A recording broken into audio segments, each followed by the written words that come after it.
नमस्कार CSK news में आप सभी दोस्तों का एक बार फिर से बहुत बहुत स्वागत है दोस्तों। इस वक्त की बड़ी खबर निकल के आ रही है, आपको बता दें गिलगित बाल्टिस्तान में चुनाव कराने को लेकर भारत ने पाकिस्तान को दी चेतावनी।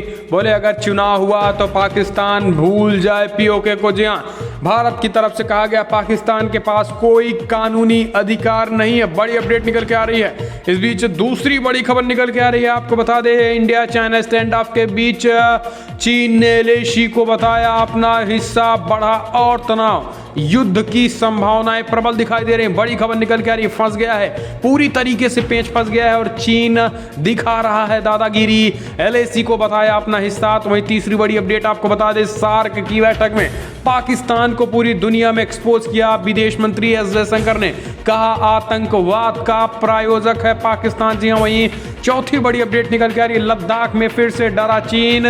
तिब्बत एलएसी से सटे एरियाओं में तैनात किया, 300 किलोमीटर दूर तैनात किया J-20। जी हाँ, दरअसल राफेल से इस कदर डर गया चीन, इसके बारे में आपको बताएंगे। और उस बीच पांचवी बड़ी अपडेट निकल के आ रही है, आपको बता दें रूस की तर्ज पर भारत से युद्ध की तैयारी कर रहा है चीन। वायुसेना से मिलेगा करारा जवाब। तो सब कुछ खबरें दोस्तों एक एक करके जानेंगे। जहां पर नेपाल ने बेच दी अपनी जमीन चीन को। जी हाँ, बड़ी खबर निकल के आ रही है, नेपाली पीएम ओली ने चीन के राष्ट्रपति शी जिनपिंग को बेच दी है अपनी जमीन, या तो गिरवी पर रखी है। नेपाल की जनता ने खोला मोर्चा। तो सब कुछ खबरें जानेंगे, लेकिन उससे पहले छोटा सा निवेदन, अगर आपने चैनल को अभी तक सब्सक्राइब नहीं किया तो प्लीज सब्सक्राइब की लाल बटन दबाकर चैनल को सब्सक्राइब करें। और अगर आप भी मानते हैं कि प्रधानमंत्री मोदी के नेतृत्व में ये देश चीन को मुंह तोड़ जवाब देगा इंडियन आर्मी के साथ मिलकर, तो इस वीडियो को दिल से लाइक करके कमेंट के माध्यम से इंडियन आर्मी के लिए जय हिंद जरूर लिखिएगा। दोस्तों हम चलते हैं, पहली अपडेट लेते हैं। आपको बता दें कि गिलगित बाल्टिस्तान में चुनाव कराने की घोषणा के बीच भारत ने कहा पाकिस्तान के पास नहीं है कोई कानूनी अधिकार, नहीं कर सकता है पाकिस्तान इस तरीके की कार्रवाई। विदेश मंत्रालय के प्रवक्ता अनुराग श्रीवास्तव ने गिलगित बाल्टिस्तान में चुनाव कराने की पाकिस्तान की घोषणा के बारे में रिपोर्टों पर कड़ी प्रतिक्रिया दी है। अनुराग श्रीवास्तव ने कहा है कि पाकिस्तान द्वारा तथाकथित कब्जा किए गए गिलगित बाल्टिस्तान में सैन्य स्थिति को बदलने के लिए कोई भी कार्रवाई का कोई कानूनी अधिकार नहीं है और जो भी है वो पूरी तरीके से शून्य है। ऐसे में अगर पाकिस्तान इस तरीके की गंदी और ओछी हरकत करने की कोशिश करता है तो पाकिस्तान को इसका परिणाम भुगतना पड़ेगा। आपको बता दें कि 15 नवंबर को चुनाव कराने की घोषणा कर दी गई है गिलगित और बाल्टिस्तान में। रणनीतिक रूप से महत्वपूर्ण इस क्षेत्र में इससे पहले चुनाव स्थगित कर दिया गया था। राष्ट्रपति डॉक्टर आरिफ अलवी ने बुधवार को इस संबंध में एक अधिसूचना भी जारी की गई है, जिसके बाद दोस्तों भारत और पाकिस्तान के बीच आर पार की युद्ध जैसे हालात और भी बन सकते हैं। हम चलते हैं, अगली अपडेट लेते हैं। बड़ी खबर निकल के आ रही है, आपको बता दें कि चीन और भारत के बीच टकराहट और बड़ी युद्ध जैसे हालात बन सकते हैं। दरअसल चीन ने कहा एलएसी नहीं है, एलएसी को मानने से इनकार किया, बोला जहां हम हैं वहीं पहले से थे। भारत और चीन के बीच में फंस गया पूरी तरीके से पेंच। जी हाँ, दरअसल आपको बता दें कि ईस्टर्न लद्दाख में एलएसी पर तनाव कम करने के लिए दोनों देश लगातार बातचीत कर रहे हैं, लेकिन चीन अब भी ये मानने को तैयार नहीं है कि वो पहले से ज़्यादा आगे आ चुका है। एक सीनियर अधिकारी के मुताबिक भारत चाहता है कि पूर्वी ईस्टर्न लद्दाख पर बात हो और देपसांग से शुरू होकर आखिर में प्योंगयांग झील के दक्षिणी किनारे पर बात हो, लेकिन चीन चाहता है कि सबसे पहले दक्षिणी किनारे पर ही बात हो। खास बात यह है कि चीन ने भारत के साथ सैन्य बातचीत से पहले बार कबूल किया है कि गलवान घाटी में हुई हिंसक झड़प में उनके भी सैनिक मारे गए हैं। सीनियर अधिकारी के मुताबिक चीन ने एक बार एक मीटिंग में माना कि गलवान हिंसा में उसने सीओ सहित 5 सैनिकों की मौत हुई थी, लेकिन आपको बता दें कि 40 से 45 सैनिकों की मौत हुई थी। लेकिन यहाँ पर दोस्तों सबसे बड़ी खबर यह है कि चीन ये नहीं मानने को तैयार है कि एलएसी उसका नहीं है, यानी एलएसी को अपना हिस्सा बता रहा है। और फिलहाल वो जहाँ पर एलएसी से थोड़ा आगे बढ़ाया है, उनका कहना है कि फिलहाल ये हमारा ही इलाका है, जबकि भारत को इस पर खड़ी नाराजगी है। तो दोस्तों ऐसे में युद्ध जैसे हालात बन चुके हैं। हम चलते हैं अगली अपडेट लेते हैं। आपको बता दें कि सार्क की बैठक में पाकिस्तान पूरी तरीके से हुआ एक्सपोज। विदेश मंत्री एस जयशंकर ने बताया आतंकवाद का प्रायोजक। दरअसल भारत ने गुरुवार को दक्षिणी एशियाई क्षेत्रीय सहयोग संगठन सार्क के सदस्य देशों में सीमा पार से पाकिस्तान प्रायोजित आतंकवाद को सामूहिक रूप से हराने का आह्वान किया है। सार्क काउंसिल ऑफ मिनिस्टर की वार्षिक अनौपचारिक बैठक हुई है। आपको बता दें कि इसमें विदेश मंत्री एस जयशंकर ने अप्रत्यक्ष रूप से पाकिस्तान पर हमला बोला है। उन्होंने पाकिस्तान का नाम लिए बिना सदस्य देशों से आग्रह किया है कि वो सामूहिक रूप से आतंकवाद से संकट को हराने की प्रतिबद्धता जताएं। और इस बीच दक्षिणी एशिया में सामूहिक सहयोग और समृद्धि के सार्क के उद्देश्य को बाधित करता है, उसमें वालों को समर्थन देना और आतंकवाद के माहौल को प्रोत्साहित करना भी शामिल है। आपको बता दें बैठक की अध्यक्षता नेपाल ने की है, जिनमें सार्क के सभी सदस्य अफगानिस्तान, बांग्लादेश, भूटान, भारत, मालदीव, नेपाल, पाकिस्तान और श्रीलंका भी शामिल हैं। एक आधिकारिक बयान के अनुसार एस जयशंकर एक सुरक्षित, समृद्ध और समग्र दक्षिण एशिया के निर्माण में सार्क के प्रति भारत की प्रतिबद्धता को दोहराया है। हम चलते हैं अगली अपडेट लेते हैं। बड़ी खबर निकल के आ रही, राफेल से टक्कर। चीन ने प्योंगयांग में सिर्फ 300 किलोमीटर दूर पर तैनात किया J-20 फाइटर जेट। जी हाँ, दरअसल भारत और चीन में वास्तविक नियंत्रण रेखा एलएसी पर तनाव के बीच चीनी सेना ने यह सैन्य तैनाती और बढ़ा दी। दरअसल राफेल से इतनी ज़्यादा घबरा चुका है पाकिस्तान चीन कि राफेल जैसे ही उड़ान भरते हैं चीन में तिब्बत में सायरन बज जाता है युद्ध घोष का। तो दूसरी तरफ आपको बता दें कि अब चीन इस कदर डरा है कि राफेल के मुकाबले के लिए चीन ने अपने एक शक्तिशाली फाइटर जेट J-20 को भारत से सटे सीमा पर लगा दिया है। आपको बता दें कि ओपन इंटेलिजेंस सोर्स ने प्योंगयांग से 300 किलोमीटर दूर पर होटन एयरबेस पर प्लैफ का चेंगू J-20 देखा गया है। माना जा रहा है कि अस्थायी है। हालांकि इससे पहले अगस्त में मिली तस्वीरों से होटन एयरबेस पर यह देखा गया था। एयरबेस के दक्षिणी पूर्वी सिरे पर विशाल हैंगर पर ये एयरक्राफ्ट देखा गया है। माना जा रहा है कि सर्विलांस से बचने या मरम्मत करने के लिए इसे यहाँ पर लाया गया है।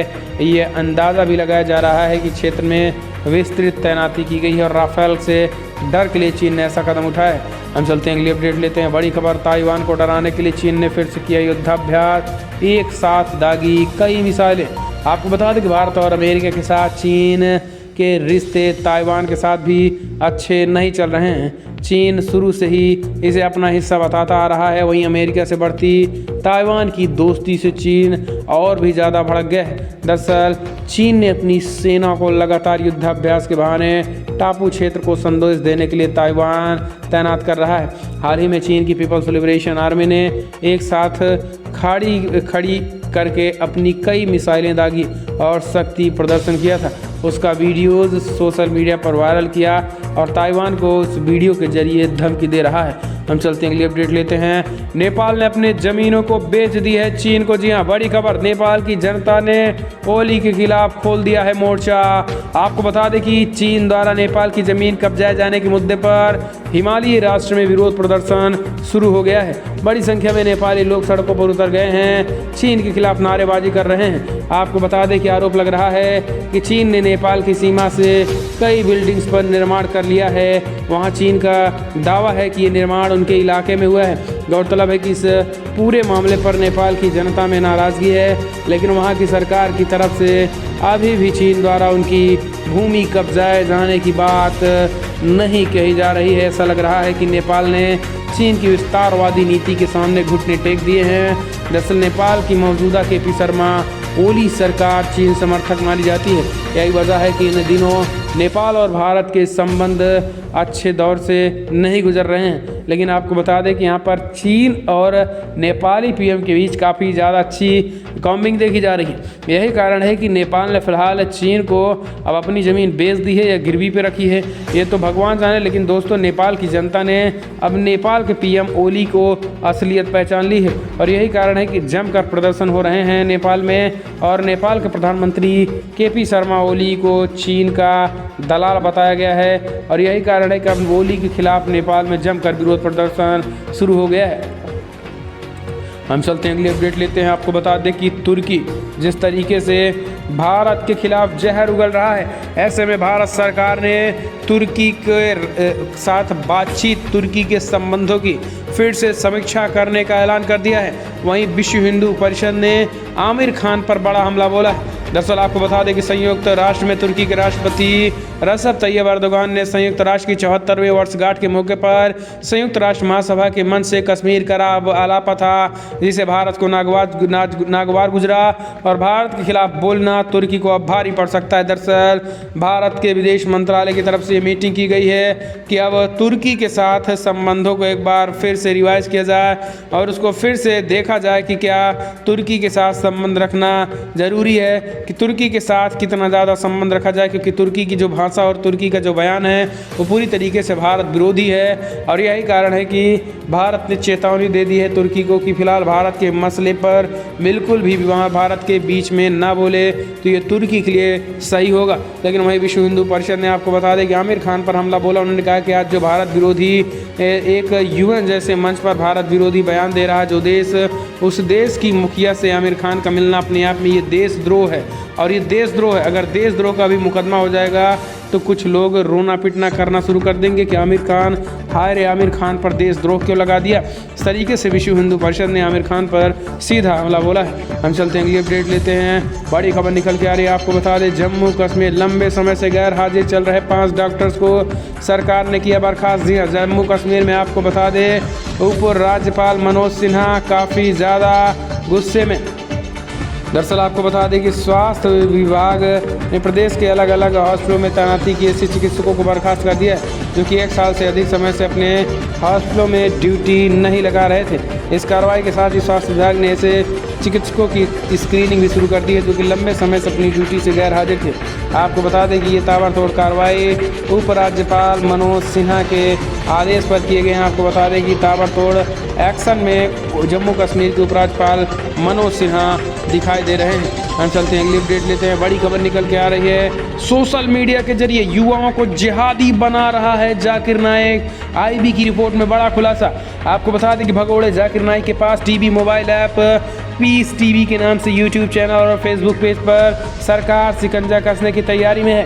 केंद्रीय गृह मंत्रालय द्वारा पीस टीवी पर प्रतिबंध लगाने के बाद सुरक्षा एजेंसियों से बचने के लिए Zakir Naik peace TV mobile app और सोशल मीडिया के माध्यम से भड़काऊ वीडियोस अपलोड कर रहा है। गृह मंत्रालय के सूत्रों के मुताबिक पीस टीवी बैन किए जाने के बावजूद जाकिर नाइक देश के युवाओं को कट्टरपंथी जिहादी बनाने की साजिश में लगा है। आईबी की गृह मंत्रालय ने भेजी रिपोर्ट में ये बड़ा खुलासा हुआ है और इसलिए अब भारत में उसके चैनलों पर भी बैन लग सकता है, खासकर सोशल मीडिया यूट्यूब में जो पेज है, इसके साथ ही फेसबुक पर और वेबसाइट से जिस तरीके से एप्लीकेशन के जरिए वो जहर फैला रहा है, इस पर केंद्र सरकार रोक लगा सकता है। हम चलते अगली अपडेट। सऊदी अरब ने वापस लिया अपना फैसला, भारत आने वाले यात्री उड़ानों से हटा बैन। जी हाँ, एयर इंडिया एक्सप्रेस ने कहा है कि सऊदी अरब वंदे भारत मिशन के तहत भारत आने वाली यात्री उड़ानों की अनुमति दे दी है। आपको बता दें कि कोरोना वायरस के मामलों में वृद्धि के बीच सऊदी अरब ने मंगलवार को भारत से जाने वाले उड़ानों पर प्रतिबंध लगा दिया था। बुधवार रात एक ट्वीट में एयर इंडिया एक्सप्रेस ने स्पष्ट किया है कि फिलहाल यात्रियों को भारत से सऊदी अरब नहीं ले जाएगा। उसमें कहा गया है कि वंदे मिशन के तहत एयर इंडिया एक्सप्रेस की उड़ानें सऊदी अरब से भारत आने वाली अपनी उड़ानों में यात्रियों को लाना जारी रखें। आपको बता दें कि मंगलवार को जारी एक सर्कुलर में सऊदी अरब के general authority of civil aviation ने कहा था कि जिस तरीके से कोविड-19 का आंकड़ा बढ़ रहा है, ऐसे में भारत, ब्राज़ील और अर्जेंटीना से यात्रियों को निलंबित किया गया था। हालांकि अब इस पर छूट मिल गई। हम चलते हैं अगली अपडेट लेते हैं। आपको बता दें कि पश्चिम बंगाल में ममता बनर्जी ने चुनाव से पहले किया बड़ा ऐलान।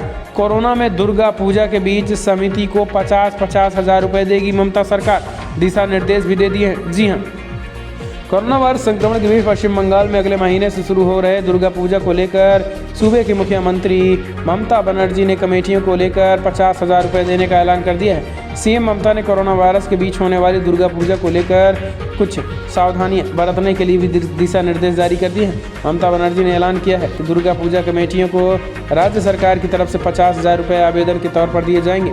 वहीं 80 हज़ार फेरी वालों को दुर्गा पूजा से पहले 2 हज़ार रुपये की एक मुफ्त अनुदान राशि भी दी जाएगी। राज्य की करीब 37,000 दुर्गा पूजा समितियों के लिए कई तरह की राहत की घोषणाएं भी करते हुए ममता बनर्जी ने कहा है कि दमकल विभाग, कोलकाता नगर निगम, अन्य नगर निगम और पंचायत चुनाव सेवाओं के लिए भी पूजा समितियों की किसी भी तरीके का शुल्क वसूल नहीं करेगी। हम चलते हैं अगली अपडेट लेते हैं। आपको बता दें, बेंगलुरु हिंसा, एनआईए की 30 जगहों पर छापेमारी, मुख्य षड्यंत्रकारी हुआ सादिक अली गिरफ्तार। जी हाँ, आपको बता दें, बेंगलुरु में पिछले महीने हुई हिंसा की जांच जारी चल रही है। इस बीच नेशनल इन्वेस्टिगेशन एजेंसी एनआईए ने गुरुवार को कहा है कि उसने यहां 30 स्थानों पर तलाशी ली है और फरार चल रहे एक मुख्य षड्यंत्रकर्ता को गिरफ्तार कर लिया गया है। एनआईए ने गिरफ्तार व्यक्ति की पहचान सैयद सादिक अली के रूप में बताई गई है, जो कि एक बैंक का वसूली एजेंट है। जांच एजेंसी ने बताया है कि 11 अगस्त से वो फरार था। 3,000 से अधिक लोगों ने हिंसक तरीका अपनाते हुए कांग्रेस विधायक पर आर अखंड निवास त्रिमूर्ति और उनकी बहन जयंती और देवरला के आवासों तक तोड़फोड़ की थी और आग लगा दी थी, और इसी की वजह से बाल भी बच गए थे विधायक जी। इस वजह से इस पर कार्रवाई की गई है। हम चलते हैं अगले अपडेट लेते हैं। आपको बता दें, एनडीटीवी के एंकर ने किया दर्शकों को गुमराह, कपिल मिश्र को चार्जशीट में नहीं कहा गया व्हिसिल ब्लोअर, दिल्ली पुलिस ने लगाई लताड़। जी हाँ दरअसल दोस्तों, आपको बता दें कि एनडीटीवी लगातार जिस तरीके से मोदी विरोधी बातें करता रहता है और अब दिल्ली हिंसा को लेकर वो फंसता नजर आ रहा है। एनडीटीवी की प्रोपोगंडा युक्त रिपोर्टिंग की पोल दिल्ली पुलिस ने कल खोल दी है, स्वयं खोल डाली है। दिल्ली पुलिस ने अपने ऊपर लगे आरोपों के खिलाफ बयान जारी करते हुए बताया है कि एनडीटीवी की एक एंकर जिस तरीके से अपने शो में दावा कर रही हैं कि पुलिस ने कपिल मिश्र को व्हिसिल ब्लोअर कहा है, ये दावा सत्य से कोसों दूर है। दिल्ली पुलिस ने अपने बयान में कहा है कि पुलिस ने कहीं भी कपिल मिश्र को व्हिसिल ब्लोअर नहीं कहा है और ना ही उन्होंने ऐसा कुछ लिखा है। बयान में आगे कहा गया है कि शायद एंकर का नैरेटिव तब पूरा होता यदि दिल्ली पुलिस ने कपिल मिश्र का विस्तृत बयान न लिया होता, परंतु अन्वेषण स्टूडियो और कैमरा के सामने नहीं होता। कपिल मिश्र का विस्तृत बयान रिकॉर्ड पर आ जाने से आहत एंकर ने सच्चे व्हिसिल ब्लोअर को नज़रअंदाज करते हुए दर्शकों को गुमराह करने का प्रयास किया है और इस बात को स्वयं दिल्ली पुलिस ने इस बात की जानकारी दी है। हम चलते हैं अगली अपडेट लेते हैं। आपको बता दें, दिल्ली हिंसा यूएपीए मामले में 22 अक्टूबर तक न्यायिक हिरासत में रहेगा उमर खालिद। जी हाँ, आपको बता दें कि दिल्ली की एक अदालत ने फरवरी से उत्तरी पूर्वी दिल्ली में हुए सांप्रदायिक हिंसा के संबंधित मामलों में कठोर आतंकवाद रोधी कानून यूएपीए गैर जमानती गतिविधियां रोकथाम अधिनियम यूएपीए के तहत गिरफ्तार किए गए जवाहरलाल नेहरू यूनिवर्सिटी के छात्र नेता उमर खालिद को गुरुवार को 22 अक्टूबर तक न्यायिक हिरासत में भेज दिया गया है। यही पुलिस हिरासत की अवधि पूरी होने के बाद खालिद को वीडियो कॉन्फ्रेंस के जरिए अतिरिक्त सत्र न्यायाधीश अमिताभ रावत के समक्ष पेश किया गया था।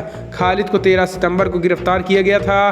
पुलिस ने उनकी और हिरासत नहीं मांगी है। पुलिस ने प्राथमिकी में दावा किया है कि सांप्रदायिक हिंसा पूर्व नियोजित साजिश थी, जिसे कथित रूप से खालिद और अन्य लोगों ने अंजाम दिया था। खालिद खिलाफ राष्ट्रद्रोह, हत्या का प्रयास, धर्म के आधार पर विभिन्न समुदायों के बीच द्वेष पैदा करने और दंगा भड़काने के आरोप के तहत मामला दर्ज किया गया है। हम चलते हैं अगली अपडेट लेते हैं। आपको बता दें, बिग ब्रेकिंग निकल के आ रही है, जहां पर बिहार में भयंकर फूट महागठबंधन में। दरअसल उपेंद्र कुशवाहा ने छोड़ा महागठबंधन, बोले तेजस्वी यादव के नेतृत्व में नहीं कर सकता काम। जी हाँ, बिहार की सियासत गरमाई, एनडीए ने कहा वेलकम। दरअसल महागठबंधन में राष्ट्रीय लोक समता पार्टी आरएलएसपी के कड़े रुख को लेकर बिहार में सियासत गरमा गई है। जीतन राम मांझी के बाद अब उपेंद्र कुशवाहा ने भी अलग राह पकड़ ली है। इसका फैसला आरएलएसपी की बैठक में गुरुवार को किया गया है। बैठक में कुशवाहा ने महागठबंधन के आगे की राह पर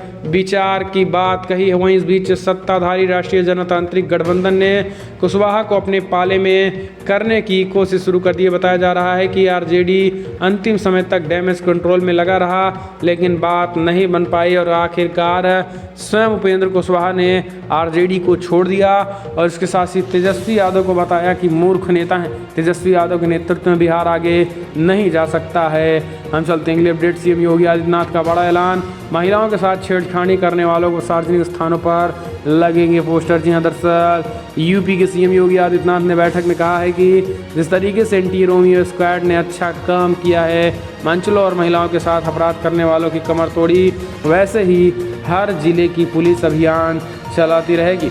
सीएम ने निर्देश देते हुए कहा है कि महिलाओं, लड़कियों और बच्चियों से छेड़खानी, दुर्व्यवहार, अपराध, यौन अपराध करने वाले अपराधियों के चौराहे पर पोस्टर लगाए जाए। आपको बता दें, यूपी में महिलाओं के साथ अपराध करने वालों के खिलाफ सीएम योगी एक्शन मोड में नजर आ रहे हैं। हम चलते अगली अपडेट लेते दोस्तों। कोविड-19 का आंकड़ा जो निकल के आ रहा है, आपको बता दें आज कोविड-19 के आंकड़ा 58 लाख के आंकड़े पार कर गए जी। 58,13,000 कन्फर्म केसेस हो चुके हैं। मृतकों की संख्या 92,000 के आंकड़े पार कर गई है। स्वस्थ होने वालों का आंकड़ा 47,50,000 करीब हो चुका है, जबकि वर्तमान में एक्टिव केसेस 9,70,000 के करीब हो चुकी है। एक्टिव केसेस तो देश भर में कोविड-19 के आंकड़े दोस्तों फिलहाल बड़ी खबर इतना है। लेकिन अगर आपको वीडियो पसंद आए तो लाइक करें, शेयर करें, कमेंट के माध्यम से आप अपनी राय देना ना भूले। इस वीडियो में इतना ही। जय हिंद, वंदे मातरम।